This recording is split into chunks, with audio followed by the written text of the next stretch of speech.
কৃষ্ণ কৃষ্ণ কৃষ্ণ কৃষ্ণ কৃষ্ণ কৃষ্ণ কৃষ্ণ হে। আচ্ছা, রামচন্দ্র বোধহয় 12 বছরের জন্য বনবাসী গেছিল। হ্যাঁ, না না না না, ওটা তো আপনারা 2-4 জন 14 বললেন, আর যখনই বললাম 12 বছরের জন্য গেছিল তখন 2-4 জন মা বলছে হ্যাঁ। মানে আপনি কি আর ভুল বলবেন না? আমি মাঝে মাঝে ভুল বলবো, ঠিক করে নিতে হবে। আচ্ছা, এখানে শিক্ষণীয় বিষয় আছে, কেন রামচন্দ্রের 14 বছর বনবাস হলো, কেন 12 বছর হলো না? খুব শিক্ষণীয় বিষয়। এই কীর্তনের সংক্ষিপ্ত সময় আমি যেটুকু মাথাতে আসবে সেটুকু বলবো। কীর্তন মোটামুটি 4 থেকে 5 ঘন্টা করার পর মনে হয় একটু পরিপুষ্ট হলো, কিন্তু এখানে আমাকে কি করতে হচ্ছে বলুন তো? একটু ছেড়ে ছেড়ে ছেড়ে ছেড়ে টুকটাক করে বেরোতে হচ্ছে। কেন? হিসাব করে বেরোতে হচ্ছে। সবাই শুনবেন। আচ্ছা, 14 বছর বনবাস কেন হলো? কেন 12 বছর হলো না? কেন 13 বছর হলো না? কেন 16 বছর হলো না? কেন 14 বছর হলো? একটাই কারণ। বলছে কেউ যদি ঘর থেকে বেরিয়ে যায় আর 12 বছর যদি পূর্ণ হয়ে যায়, শাস্ত্র অনুযায়ী তার শ্রাদ্ধ কাজ করা যায়। শুনে নেবেন মায়েরা, আপনার বাড়ি থেকে ধরুন একটা ছেলে বছরের পর বছর নিখোঁজ, যদি 12 বছর পেরিয়ে যায়, শাস্ত্র অনুযায়ী তার শ্রাদ্ধ কাজ কিন্তু করিয়ে দেওয়া যায়। এখন কই 14 বছর চেয়েছিল কেন জানেন? 12 বছর তো এক যুগ পেরিয়ে যাবে, আর 14 হয়ে গেলে আর 2 বছর পেরিয়ে গেল, আর কোনো অসুবিধাই থাকবে না। বুঝে শুনে চেয়েছে কিন্তু। সবাই লক্ষ্য করুন এখানে। এখন রামচন্দ্রের বনবাস সম্পর্কে একটু আপনাদের বলবো, তাহলে ভরতের কথাটা আসবে। এক সময় রাজা দশরথ যুদ্ধে গিয়েছিল, তার আঙ্গুলের মধ্যে যুদ্ধে গিয়ে ক্ষত হয়েছিল, ঘা হয়ে গেছিল। কবিরাজ চিকিৎসা করার পর বলল, দশরথ মহারাজ আপনার এই রোগটা ভালো হবে একটাই কারণ। বলে কি? আপনার 3 জন স্ত্রী আছে, 3 জন রানী আছে, আপনার এই আঙ্গুলটা তারা মুখে ভরে যদি লালা দিয়ে পরিষ্কার করতে পারে, এই পুঁজ রক্ত পরিপূর্ণ আঙ্গুলটা, তাহলে কিন্তু রোগ ভালো হয়ে যেতে পারে। ও মায়েরা, এখনই কিন্তু 2-4 জন মাকে দেখতে পেলাম টেস্ট করে, যখনই বললাম পুঁজ রক্ত ভরা এই আঙ্গুলটা যদি কেউ মুখে ভরে পরিষ্কার করতে পারে, 2-4 জন তখনই বুঝে গেল যে ভালোবাসা কোন জায়গাতে। ফুচকা খাওয়ান, দেখবেন বাবারে উনার মতো লোক হয় না, আর সোনার গয়না দেন, বলবে বাবারে উনার মতো লোক বলবে। না দিলে না না, আপনাদের এখানে সবাই ভালো, অন্য জায়গায় জন্য বললাম আর কি, অন্য জায়গায় দেখি বলে সবাই তাকার মায়েরা যে যেখানে বসে আছেন, সব চাইতে বিশ্বাস ছিল কার উপরে? কৌশল্যার উপরে। এখানে খুব শিক্ষণীয় বিষয়। সংসারে আপনি যাকে বেশি বিশ্বাস করে বড় করবেন, সংসারে আপনি যাকে বিশ্বাস করে পথ চলবেন, দেখবেন সেই বিশ্বাসঘাতকতা প্রথম করছে। আর যাকে দেখবেন অবহেলা করছেন, চোখ ভালো চোখে দেখছেন না, একদিন বিপদের সময় দেখবেন সেই আপনার পাশে এসে দাঁড়িয়েছে। এই নিয়ম। এই বেশিরভাগ ক্ষেত্রে ঘটনা ঘটছে, ম্যাক্সিমাম ক্ষেত্রে। আপনাদের বলে রাখি মায়েরা, কৌশল্যাকে, এই যে শুনছ, আমার এই আঙুলটাতে ঘা হয়ে গেছে, কবিরাজ বললো টোটকা রোগের কথা, ওষুধের কথা বলি, বলছিলাম যে একটু পরিষ্কার করতে পারবে মুখের মধ্যে লালা দিয়ে? স্বামী, সব করতে পারবো, তোমার ওই আঙুলটা আমি পরিষ্কার করতে পারবো না। বিশ্বাস হারিয়ে গেল। সুমিত্রার উপরে কিছু বিশ্বাস ছিল। সুমিত্রা, স্বামী আঙুলটা পরিষ্কার করতে পারবে মুখের মধ্যে ঢুকিয়ে লালা দিয়ে? না না না না, যা বলবে অন্য কিছু করতে পারবো, ওটা পারবো না। যার ওপর বিশ্বাস হারিয়ে দিয়েছে, অবহেলা করে তাকে ডাকলো, কই স্বামী, আমার আঙুলে ঘা হয়েছে, পুঁজ রক্ত, যদি মুখে দিয়ে পরিষ্কার করতে পারো লালা দিয়ে, তাহলে কিন্তু তোমার রোগ ভালো হয়ে যাবে। স্বামী, আমি তো পারবো তোমার সমস্ত কষ্ট দূর করে দিতে, দাও তোমার আঙুলটা দাও, আমি পুঁজ রক্ত পরিষ্কার করে দেবো। তোমার ওপর আমার বিশ্বাস ছিল না, কই তুমি এত করবে? হ্যাঁ গো, একজনের স্ত্রীর সবচাইতে দামি জিনিস হলো স্মৃতির সিঁদুর আর হাতের শাখা। মায়েরা দুর্গা পূজায় সিঁদুর খেলা করেন না? প্রতি জায়গায়, আমার কথাগুলো শুনে নেবেন, ক্যামেরা হচ্ছে সবাই শুনবে। কি বললাম? দুর্গা পূজায় সিঁদুর খেলা নতুন নতুন নিয়ম উঠেছে, এখন একটা ফ্যাশন হয়ে গেছে। সিঁদুর খেলবেন, অবশ্যই খেলবেন, কিন্তু সিঁদুরকে অপমান করবেন না। সিঁদুর খেলার জিনিস নয় মা, সিঁদুর শ্রদ্ধার জিনিস, সিঁদুর ভক্তির জিনিস। এক চিমটি সিঁদুরের যে কি দাম, আপনার পাড়াতে যে মেয়েটা বিধবা হয়েছে একমাত্র সেই বুঝতে পারছে এক চিমটি সিঁদুরের কি দাম।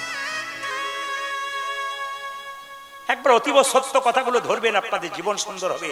এক চিমটি সিঁদুরের কি দাম, যে মেয়েটা স্বামী হারিয়ে কাঁদছে ঘরে বসে, সে জানছে এক চিমটি সিঁদুরের কি দাম। সধবা নারী যখন স্মৃতির সিঁদুর নিয়ে রাস্তা দিয়ে শাখা নিয়ে পেরিয়ে যায়, যে বিধবা হয়েছে তার মতো যন্ত্রণার কারো হয়। ওই জন্য সিঁদুর খেলার জিনিস নয়, সিঁদুর ভক্তির জিনিস। সিঁদুর একে অপরের স্মৃতিতে দেবার সময় সিঁদুর যদি পড়ে যায় মা, তবে স্বামীর আয়ু ক্ষয় হয়। সিঁদুর নিতে নিতে ওই যা সধবা নারী হয়, এও স্ত্রী হয়, যারা সতী নারী হয়, আমি দেখেছি অনেক বাড়িতে কীর্তন করতে গিয়ে সেই মেয়েরা আঁচলের মধ্যে কাপড়টা পেতে সিঁদুরটা নেয়। কেন বলুন তো? যাতে সিঁদুর মাটিতে না পড়ে, কাপড়ের মধ্যে পড়ে। এগুলো সংস্কার, এগুলো সনাতন ধর্মের শিক্ষা, এগুলো পাশ্চাত্য শিক্ষা নয়। এটা শিখবার জন্য কীর্তন শুনতে এসছেন, এটা জানার জন্য কীর্তন শুনতে এসছেন। সবাই লক্ষ্য করুন। কৈকেয়ীকে বললো, কৈকেয়ী তুমি আঙুলটাকে আমার লালা দিয়ে পরিষ্কার করলে, তোমার লালা দিয়ে আমি তোমাকে দুটো বর দেবো। এই স্বামী, আরে বরের কি দরকার আছে? আরে আমি কি চাইবার জন্য করলাম নাকি? না না, আমার কর্তব্য করলাম তো। আরে দুঃখের দিনে স্ত্রী যদি তার পাশে থাকে, তবে তো ওটাই তো প্রকৃত স্ত্রী। আমি সময় হলে চেয়ে নেবো যদি প্রয়োজন হয়। মায়েরা, একদিন রাজা দশরথ ভালো হবার পর তাকান আমার দিকে, সিংহাসনে বসে আছে, হঠাৎ দেখতে পেল তার এইখানকার চুলগুলো পেকেছে আর রাজমুকুটটা বাঁ দিকে হেলেছে। শিক্ষা দেখুন, রামায়ণের মধ্যে শিক্ষা কি আছে। এইদিকে রাজমুকুটটা বাঁ দিকে হেলে আছে, এখানকার চুলটা পেকেছে। দাদা ভাইরা, আপনার যদি এখানকার চুলটা প্রথম পাকে, তাহলে বুঝবেন আপনার কিন্তু টিকিট কনফার্ম, যে কোনো দিন ফ্লাইটে চাপতে পারেন আপনি। এইদিকে টিকিট কনফার্ম, এখানে যদি চুলটা পাকতে শুরু করে। সবাই তাকান মাইল, তো চুলটা পাকছে এখানকার, আর রাজমুকুটটা হেলছে। মনে মনে ভাবলো, রামচন্দ্রকে চাইছে, আমাকে চাইছে না। এই রাজমুকুট বলতে চাইছে, দশরথ তোমার মাথায় থাকবো না, দায়িত্ব রামকে দাও। ঘোষণা করলেন, কাল সকালে রাম রাজা হবে। সবাই তাকান, এই যে স্থির ভাবে শুনবেন কি বললাম, রাম রাজা হবে। বাবা কিছু মনে করবেন না, এখানে যারা যারা কীর্তন শুনতে এসছেন, যারা ঘরের মালিক আছেন, সংসারের মালিক তো ভগবান শ্রীকৃষ্ণ, কিন্তু একটা পরিবারের মালিক কে বলুন তো? আপনার স্বামী কিংবা আপনার বাবা, কেউ একজন আছে। যখন সরকার থেকে আসবে তখন বলবে, আপনার বাড়ি মালিক কে? বাবাকে দেখাবেন, বাবা যদি বেঁচে থাকে। তাহলে দেখুন, আপনার রাজমুকুটটা হেলে গেছে, কখন বুঝবেন? বয়স্ক বাবারা যারা এসছেন, আপনারা কিন্তু মালিক। সংসারে বলবে কি, আমার বাবা হচ্ছে মালিক, ছেলেরা বলবে বাবারই নামটা প্রথম। তা আপনার রাজমুকুটটা হেলে গেছে, আপনি কখন বুঝবেন? যখন রৌদ্রে পরিশ্রম করে বাড়ি আসবেন, বৌমাকে এক গ্লাস জল চাইবেন, 1 ঘন্টা পর যখন 1 গ্লাস জল আসবে, তখন বুঝবেন আপনারও রাজমুকুট হেলতে শুরু করেছে। একবারে পরিষ্কার কথা। ও মায়েরা, বয়স হয়ে গেলে যখন 1 কাপ চা চাইবেন বাড়িতে, যখন 1 ঘন্টা পর আসবে, তখন বুঝবেন সংসার তোমাকে চাইছে না, আবর্জনা ভাবছে, দিতে চাইছে। এ সংসার শুধু নিতে চায়, দিতে চায় না। আপনি আপনার বাচ্চার জন্য একটা করে লজেন্স প্রত্যেক দিন আনুন, 1 মাস আনার পর 2-4 দিন বন্ধ করে দিন, ছেলে আর আপনাকে বাবা বলবে না, বাবা বলা বন্ধ করবে। সংসার স্বার্থপর, শুধু নিতে চাই কিন্তু দিতে চায় না। যদি সংসার স্বার্থপর না হয়, তার প্রমাণটা কি বলুন তো? বাড়িতে কেউ যদি মরে যায়, যে জামা পরে মরলো সেই জামাটা সঙ্গে দিয়ে দিল, যে কাঁথার উপরে শুয়ে চলে সেই কাঁথাটা দিয়ে দিল, সেই বিছানা দিয়ে দিল, সব দিয়ে দিল, কিন্তু সে যে অত টাকা রোজগার করলো ওটা দিল? জেনে বলুন, ওই যে 4টে সোনার মালা গড়েছিল ওটা দিল? সংসার শুধু নিতে চায়, দিতে চায়। সবাই তাকান, যে যেখানে বসে আছেন। রাজা দশরথ ঘোষণা করলেন রাম রাজা হবে। সেই সময় কৈকেয়ী মা ফুলের মালা গাঁথছে রামের গলায় পরাবে বলে। একটি মেয়ে কানে কানে বলছে, এ কৈকেয়ী, কি জন্য মালা গাঁথছিস? বলে, রামের জন্য। রাম কি হবে? রাজা হবে। রাম রাজা হবে, তোর কি গেল? বলে, কেন? কৌশল্যা হবে রাজমাতা, তুই তো ভিখারিনী হবি রে, লোকে তোকে ভিখারিনী বলবে। কৌশল্যা সঙ্গে সঙ্গে বললো, কৈকেয়ী বললো, তাহলে কি করবো? বলছে, তুই যে সেবা করেছিলি, স্বামীর 2টো বর পাওনা ছিল, 1 বরে রামচন্দ্রের 14 বছরের বনবাস, 1 বরে পুত্র ভরতের সিংহাসন লাভ চেয়ে নে। বলুন তো মায়েরা, যে মেয়েটি কানে কানে বিষ ঢাললো, ওই মেয়েটার নাম কি? দাঁড়ান জোরে বলুন, কি নাম? মন্থরা। এমন ভাবে বলছেন যে আপনাদের পাড়ার মেয়ে বোধ হয়। না না, পাড়ায় পাড়ায় মন্থরা আছে, এখানেও মন্থরা আছে। এই দেখুন, কৈকেয়ী ভালো কাজ করছিল, রামের গলায় মালা পরাবে, কিন্তু সেই সময় কিন্তু মন্থরা বিষ ঢালছে। আপনি কীর্তন শুনছেন, আপনার কানের দিকে গুজুর গুজুর ফুসুর ফুসুর করে, বুঝবেন আপনার পাশে মন্থরা এসে বসে আছে। 100%। সবাই শুনে নিন মায়েরা, যে যেখানে বসে আছেন, সংসারে থাকবেন, ভগবান দুটো কান দিয়েছে, একটা মুখ দিয়েছে, মানে বলতে বেশি বলে, বলতে কম বলেছে আর শুনতে বেশি বলেছে। এ সংসারে যে শোনে বেশি আর বলে কম সে শান্তি পায়, আর যে দেখবেন খালি বলেই যায় শোনে না তার শান্তি কিন্তু না। ভগবান বুঝিয়ে বলবেন কম, শুনবেন বেশি। সবাই লক্ষ্য করুন যে যেখানে বসে আছেন, যেই না কুজি মন্থরা বলেছে 14 বছরে বনবাস চেয়ে নি। মায়েরা আপনাদেরকে বলবো, একজন ব্যক্তি যদি বিষ খায় হসপিটালে ভর্তি করলে বেঁচে যেতে পারে, কিন্তু একজন যদি কানে বিষ নেয় গোটা সংসারটাই নষ্ট হয়ে যায়। আপনি ভালো সংসার চালাচ্ছেন, আপনার কানে যদি কেউ বিষ ঢালে পাড়ার, তাহলে বুঝবেন আপনি শুধু মরবেন না, গোটা সংসারটা ধ্বংস হয়ে যাবে। তাই বলবো, স্বামী কষ্ট করে রোজগার করছে, আপনি সুন্দর সংসার চালাচ্ছেন, পরের কথা বিষ নেবেন না, আপনি হরিনাম নামক অমৃত নিন, আপনার জীবন সংসার সুন্দর হবে। মন্থরা বলে উঠলো, কই কই কালকে সকালে রাম রাজা হবে, তুই এক কাজ কর। বলে কি? তুই বিছানায় মুখ লুকিয়ে কান, সকালবেলা থেকে শুরু কর। রাজা দশরথ চিৎকার করে ডাকছে, সবাই আনন্দ করছে, আমার কই কই কই। দেখতে পেল কই কই বিছানার মধ্যে শুয়ে মুখ লুকিয়ে কাঁদছে। রাজা দশরথ এসে বলল, কি ব্যাপার কই কই, তুমি কাঁদছো কেন? বলে, আমি কাঁদছি এই জন্যে, আমার দুটো বর পাওনা ছিল, আমি আজকেই নেব। আহ, কি আনন্দের ব্যাপার, আমার রাম রাজা হবে, যা চাইবে তাই দেবো, বলো তুমি কি চাও? সঙ্গে সঙ্গে বলে উঠলো, আমি চাইবো আজকে রামচন্দ্রের 14 বছরের বনবাস আর পুত্র ভরতের সিংহাসন। রাজা দশরথ কেঁদে কেঁদে বলল, কই কই, রাম শুধু আমার সন্তান নয়, আমার হৃদয়। আমার রাম যদি 14 বছরের জন্য বনবাসে যায়, তবে আমি বাঁচবো কি করে? আমার রামকে তুমি বনবাস চেয়েও না, তুমি যদি আমার চাইতে ছোট না হতে, আমি তোমার পা ধরি কামড়াতাম। কিন্তু কই কই কোনো কথা শুনলো না। মা, সবাই তাকান, রামচন্দ্র ছুটে এসে বলল, আমি হাজির। এরই নাম রাম। সবাই তাকান, রাজা হবে বলে আনন্দ নাই, আর বনবাসে যাবে বলেও দুঃখ নাই। ইনি তো রাম, শিক্ষা তো পুরুষোত্তমের কাছে এটাই। রাজা হবে বলেও কোনো আনন্দ নেই, আবার দেখবেন বনে যাচ্ছে তার জন্য কোনো দুঃখ নেই। আমাদের সংসারে দুঃখ পেলে কাঁদি আর আনন্দে পেলে হাসি, এটা করলে হবে না। আনন্দ যেমন থাকবেন, দুঃখে তেমন থাকবেন, তবে তো রামকে স্মরণ করতে পারবেন। রাম বলে উঠলো, মা আমি বনবাসে যাব। কৌশল্য এক বাটি দুধ রামের মুখে দিতে গেল, আর কই কই ছুটে এসে বলল, দুধ খাবি তুই? এই কৌশল্য, 14 বছর রাম বনবাসে যাবে, কে দুধ দেবে? দুধের বাটিটা সঙ্গে সঙ্গে মুখ থেকে কেড়ে নিল। রামচন্দ্র বলল, মা তুমি এই পর্যন্ত যা করলে ভালোই করেছিলে, এই যে মুখ থেকে তুমি দুধের বাটি কেড়ে নিলে, একদিন এই দুধের বাটিটা কারার জন্য তুমি বুঝতে পারবে এক ফোঁটা দুধের কি দাম। রামচন্দ্র মায়েরা যখন বনবাসে চলে গেছে, তখন কিন্তু ভরত মামার বাড়িতে ছিল। ছুটে এসে কই কইকে বলল, মা তোমার জন্য আমার দাদা বনবাসে গেছে, তোমাকে বন্দি করে রাখবো। কই কইকে বন্দি করে রাখলো একটা বাড়িতে। মায়েরা 14 বছর তোমাকে মা বলবো না, শাস্ত্র বলছে মা যদি মায়ের মতো না হয় সেই মাকে ত্যাগ করা যায়। কই কই 14 বছরের জন্য কই কইকে 14 বছরের জন্য ভরত মা বলে নাই। বাবা যদি বাবার মতো না হয় সেই বাবাকে ত্যাগ করা যায়। ভক্ত প্রহ্লাদ হিরণ্যকশিপুকে ত্যাগ করেছিল। গুরু যদি গুরুর মতো না হয় সেই গুরুকে ত্যাগ করা যায়। কে ত্যাগ করেছিল? বলি রাজা শুক্রাচার্যকে ত্যাগ করেছিল মা। গুরু যদি গুরুর মতো না হয়, সঙ্গে সঙ্গে কই কইকে যেন আবদ্ধ করেছে। পুত্র ভরত ছুটে গিয়ে রামচন্দ্রকে বলল, দাদা তুমি আমাকে দায়িত্ব দিয়ে এসেছো সিংহাসনে, আমি সিংহাসনে বসবো না, তুমি ফিরে চলো। ভাই, যে 14 বছরের জন্য পিতৃসত্য পালন করবার জন্য এসেছে সে কখনো ফিরে যাবে না। তবে এক কাজ কর, তুই আমার খরম যুগল নিয়ে যা, সিংহাসনে রেখে দে, আর তুই নিচে বসে কুশাসনে রাজকার্য পরিচালনা কর। রাজা ভরত রাজা কি করেছিল মা? সবাই তাকান, কুশাসনে বসেছিল, আর রামচন্দ্রের পদযুগল খরম যুগল সিংহাসনে রেখেছিল। রামচন্দ্র 14 বছর পর বনবাস থেকে আসছে। বিমাতা কই কই কেঁদে কেঁদে বলছে, রাম তুই যেদিন বনবাস থেকে আসবি আমি জানি আমার জন্য তুই বনে গেছিস। এক হাতে নবনির্বাণ, এক হাতে বিষের রঘুপতি রাঘব রাজা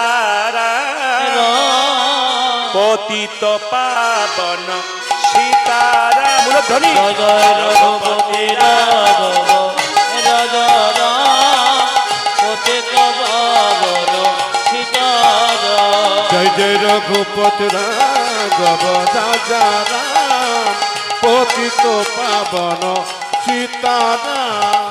ईश्वरी अल्लाह तेरो नाम सबको सुमति दे भगवान ईश्वर अल्लाह तेरो नाम सभी को सुमति दे भगवान ईश्वरी अल्लाह तेरो नाम सबको सुमति दे भगवान ईश्वर अल्लाह तेरो नाम सभी को सुमति दे भगवान रघुपति राघव राजा राम पतित पावन सीता जय जय राजा राम पतित पावन सीताराम বিমাতা কই কই এক হাতে নবনীর ভাণ্ড এক হাতে বিষের ভাণ্ড নিয়ে কেঁদে কেঁদে বসে রাম একবার আমায় মা বলে ডাক আমার নারী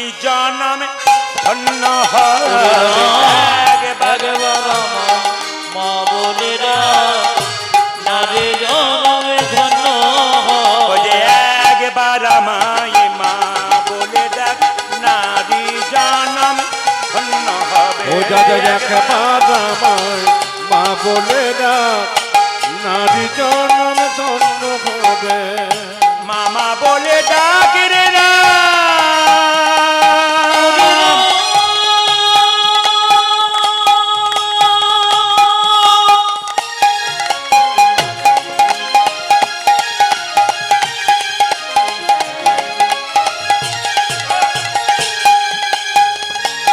ও বেগমান